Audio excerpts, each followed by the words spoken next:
Brother Daenor serves as a chaplain of the Blood Angels chapter during the era Indomitus. Leading several death companies in battle, from the slaughter grounds of the Acatrian Heights to the Nightmare Well, Daenor has watched his kin enthralled by the Black Rage fight and die for the glory of the Emperor.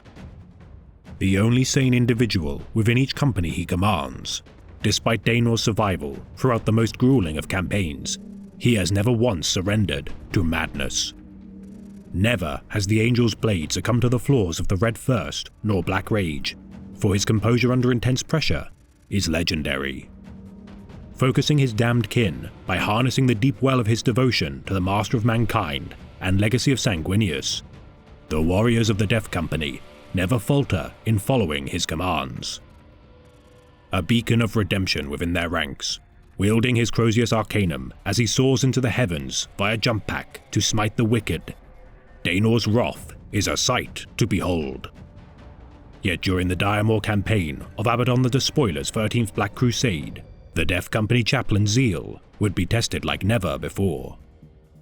Kharn the Betrayer, chosen warrior of the Chaos entity known as Khorne, took to the field at the vanguard of a host of his Butcher Horde and elements of the Black Legion, Crimson Slaughter, and Wordbearer's traitor Astartes. Upon the planet of Amethal, Kharn and Daenor dueled, leading to the chaplain's arm being severed by the Bloody's infamous chain axe, Gorechild. On the precipice of death, Daenor managed to escape the battle as Kharn's subordinate berserker, Kordabash, distracted the former captain of the 8th Company. All warriors of the Death Company were slain in the battle, yet Daenor would return to the field later in the campaign at the head of a newly reinforced Fel host. Assaulting the demonic cage known as the Pit, Daenor's Death Company aided the final battle of Amethal alongside the captain of the Blood Angels, Donatos Aphael. Driving the forces of chaos from the planet, with the petition for aid from the Grey Knight to purge the taint of chaos from Amethal, Daenor returned to his homeworld of Baal.